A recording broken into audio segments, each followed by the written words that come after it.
नाज़रीन, मैं हूं मंसूर अली खान। अपने डेली चैनल के ऊपर आपको खुशामदीद कहेंगे। पिछले 12 घंटे में आम तरीन खबरें जो डेवलप हुई हैं उसके बारे में तफसील से बात करेंगे। कोडियाला जेल में कैद साबिक वज़ीर आज़म इमरान खान की मुलाकात के दौरान बैरिस्टर गौहर अली खान और सलमान अकरम राजा के साथ हुआ था या नहीं, इस पर इबहम पाया जाता है। जैसा कि पीटीआई के बेशतर फैसलों के मामला में होता है, इस बार भी किसने क्या कहा और क्यों कहा का इंहिसार इस पर है कि आप किससे पूछते हैं। बज़ाहिर पीटीआई के वस्ती पंजाब के सदर अहमद चट्ठा और जनरल सेक्रेटरी बिलाल इजाज को इमरान खान की हिदायत पर बरतरफ किया गया, जो उन्होंने बैरिस्टर गौहर को बचाई। इब्तिदा में सलमान अकरम राजा ने इस हिदायत से लाइलमी जाहिर की, मगर बाद में बैरिस्टर गौहर की यकीन दहानी पर खामोशी इख्तियार कर ली। इसी दौरान एक और तनाज़ा इस बात पर छिड़ गया कि जेल में इमरान खान से मुलाकात का इख्तियार किसके पास है, जबकि पार्टी खुद अपने रहनुमाओं के मुताबिक तमाशे की कैफियत में मुब्तला है। यह कहना गलत न होगा कि अंदरूनी नज़्म ज़ब्त की कमी हमेशा से पीटीआई की पहचान रही है।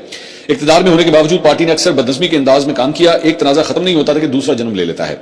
दबाव बढ़ने के साथ साथ यही कमजोरी पीटीआई की सबसे बड़ी खामी बन चुकी है। चाहे इमरान खान अपने हालात का जितना भी हौसले से मुकाबला कर लें या दूसरों को अपनी नाकाबिले शिकस्त हैसियत का यकीन दिला दें, उनकी जमात अब तक खुद को मुनज़्ज़म रखने में नाकाम रही है। जो भी हो, मौजूदा सूरत हाल में पीटीआई के पास देने को बहुत कम बचा है। अंदरूनी इख्तिलाफात ने इसे हुकूमत वक्त के खिलाफ मौसर अपोजिशन का किरदार अदा करने से रोक दिया है और उसके कैद रहनुमाओं के लिए किसी अमली रिलीफ की उम्मीद भी कमजोर कर दी है। अगर पार्टी वाकई एक संजीदा सियासी कुव्वत बनने रहना चाहती है तो उससे सबसे पहले अपने अंदर नज़्म ज़ब्त पैदा करना सीखना होगा। नज़्म ज़ब्त कभी आया नहीं है ना, कोई कभी भी नहीं आया। अब से नहीं, 2011 से लेकर आज तक फड्डे ही इनके चलते रहे हैं, लड़ाइयां इनकी चलती रही हैं। एक जमाने में शाहमूद कुरैशी साहब और जहांगीर तरीन की लड़ाइयां चलती रहती थी, उसके बाद और लोगों की लड़ाइयां, शेर मरवत आए, उनके साथ लड़ पड़े, परवेज खटक साहब छोड़ के चले गए, उस्मान बुज़ार साहब छोड़ के चले गए, महमूद खान छोड़ के चले गए, मतलब जहांगीर तरीन साहब छोड़ के चले गए, और पता नहीं कितने लोग हैं जो आए और इसी तरह जो है वो जाते रहे। अंदिलीप अब्बास साहिबा वो भी इसी तरह जो है वो छोड़ के चली गई। तो बहुत से लोग हैं जिनमें सिलसिला चलता है और जब आप इनको बताएंगे बात तो नाराज हो जाते हैं, लेकिन साढ़े बारह है ना को भाई, आपसे ज्यादा जो लड़ने की जो कैपेसिटी है ना आपस में, वो शायद किसी और सियासी जमात में नहीं है जितनी इनकी आपस में लड़ाई होती है। वहीं पे इनकी एक बड़ी सरगर्म रुकन तैयबा राजा, हमने उनको एक दफा पॉडकास्ट के लिए भी यहां पे बुलाया था, बड़ी तफसीली उनके साथ हमने गुफ्तगू की थी। उन्होंने भी आज जो है वो एक ट्वीट किया और उन्होंने कहा कि जी मुझे पता लगा मीडिया के जरिए कि जनाब कल शाम 7 बजे जो है मुझे डी नोटिफाई कर दिया गया है। तो उन्होंने कहा कि मुझे नॉर्थ पंजाब की तंजीम से डी नोटिफाई किया गया है, जो कि 2 दिन पहले ही असर नौ बनाई गई थी। उन्होंने कहा कि मैंने इस सिलसिले में नॉर्थ पंजाब के सदर तैमूर मसूद, सेक्रेटरी इन्फॉर्मेशन सरदार मंसूर और जनरल सेक्रेटरी अंसर हरल से राब्ता करने की कोशिश की, लेकिन मेरा उनसे राब्ता नहीं हो सका। कुछ देर पहले सलमान अकरम राजा साहब से जो है वो मेरी बात हुई, उनकी इल्म में मैं सब कुछ लेकर आई। तो बाद में मुझे अंसर हरल ने जो है वो बताया कि जनाब नोटिफिकेशन असली है और उन्हें डी नोटिफाई कर दिया गया है नोटिफिकेशन। और उन्होंने कहा बहरहाल मुझे मेरे लिए सिर्फ एक कागज का टुकड़ा था, मुझे उससे कोई फर्क नहीं पड़ता क्योंकि मैंने तो कुछ काम भी मैंने नहीं किया था, लेकिन मैं इमरान खान के साथ हूं, उनके साथ ही रहूंगी। तो लोग जो है नोटिफाई हो रहे हैं और डी नोटिफाई होते जा रहे हैं। वहीं पे एक तो ये हाल है जो इंटरनल पाकिस्तान तहरीक इंसाफ की इस जमात का हाल है, वहीं पे वो लोग जो एक्चुअली पाकिस्तान तहरीक इंसाफ का हिस्सा थे लेकिन इस वक्त साइड के ऊपर हैं, लाइक फवाद चौधरी साहब, इमरान इस्माइल साहब जो अभी शाहमूद कुरैशी साहब से मिले भी हैं, उनके हवाले से भी बड़ी इंटरेस्टिंग जो है वो बात सामने आई है। आज मुख्तलिफ अखबारों के अंदर जो है वो जहां पे इन लोगों का नाम लिया गया कि जनाब ये लोग जो है वो फ्री इमरान खान के हवाले से जो है वो किसी तहरीक का आगाज करने जा रहे हैं, उसमें असद उमर साहब का नाम भी जो है वो डाल दिया गया।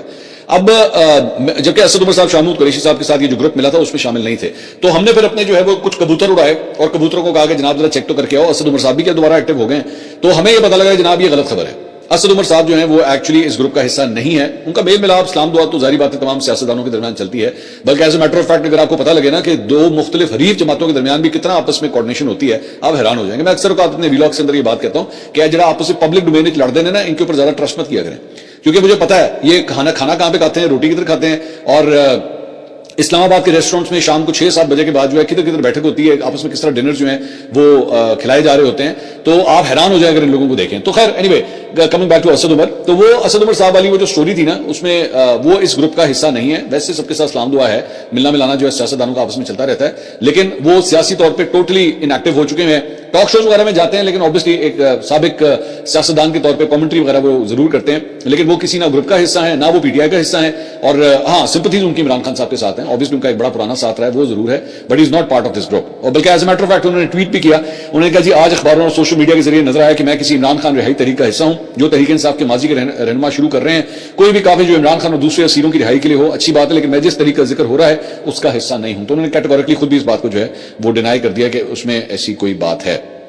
इसके अलावा जनाब एक और खबर, और वो ये है जो कि बड़ी अच्छी खबर है, वो ये है कि सिख मजहब के बानी बाबा गुरु नानक के जन्मदिन की तकरीबात में शिरकत के लिए पाकिस्तान ने इंडिया के सिख यात्रियों को वीजे जारी कर दिए हैं।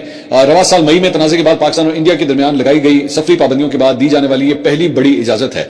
और नई दिल्ली में पाकिस्तानी हाई कमीशन ने एक बयान में कहा है कि बाबा गुरु नानक देव जी की जन्मदिन की तकरीबात में शिरकत के लिए वीजे जारी किए गए हैं। सिख यात्रियों को जारी शुदा वीजों की तादाद 2100 से ज्यादा है। बाबा गुरु नानक की जन्मदिन की तकरीबात 4 से 13 नवंबर 2025 तक पाकिस्तान के शहर ननकाना साहब में होंगी। अच्छा, इंटरेस्टिंग बात यह अभी थोड़ी देर पहले जो मैं आपको बता रहा था कि इंडिया की जानिब से ये जो ट्राई सर्विसेज एक्सरसाइजेज की जा रही हैं, ये भी तकरीबन उन्हीं दिनों में की जा रही हैं जब ये सिख यात्री एक्चुअली पाकिस्तान में होंगे और यहाँ पे उन तकरीबात के अंदर शिरकत कर रहे होंगे। लेकिन इंटरेस्टिंग बात यह है कि करतारपुर कॉरिडोर जहां से एक्चुअली इन्होंने आना है या माजी में वो लोग आते रहे हैं, वो अभी तक नहीं खोला गया है। मोस्ट प्रॉब्ली ये सिख यात्री जो हैं दे विल कम वाया वागा, अटारी वागा, जो कि बॉर्डर के साथ ये आएंगे, वहां से ट्रेवल करते हुए ऑल द वे जो है ननकाना साहब जाएंगे, जो कि इट इज हिलेरियस। मतलब आप वो बिल्कुल बॉर्डर के सामने, मतलब एक्चुअली अगर आप बॉर्डर पे खड़े हो तो सामने जो है वो जो बिल्डिंग है वो आपको सामने नजर आती है, लेकिन वो अभी तक जो है वो नहीं खोला गया। इनको जो है वो वागा अटारी के बॉर्डर के थ्रू ही आने का जो है वो कहा गया है। सो वेलकम टू पाकिस्तान, हमारी तरफ से जो है वो आपको बहुत बहुत खुशामदीद हो। मैं जानता हूं हमारे बहुत से जो व्यूअर्स हैं वो इंडिया से भी हमें देखते हैं, वीपीएन लगा के देखते हैं, और ओवरसीज तो खैर देखते ही देखते हैं, जो ओवरसीज इंडियंस हैं वो देखते हैं। बल्कि मैं एक बड़ी इंटरेस्टिंग बात आपसे शेयर करना चाहूंगा, शायद मैंने पहले भी की हुई है।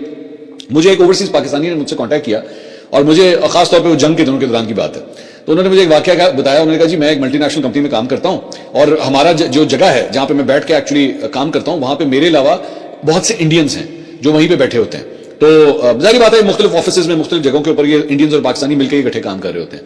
तो उन्होंने कहा कि वो लोग जो है वो अपने इंडियन मीडिया को फॉलो करते थे, जो वो अक्सर औकात उन्होंने अपने मॉनिटर्स के ऊपर जो है वो कोई ना कोई इंडियन चैनल जो है वो लगाया होता था। तो कहते हैं मैं ये क्या करता था कि मैं आपका वीलॉग जो है मैं वहां पे लगाता था और उसकी आवाज मैं फुल ऊंची कर देता था।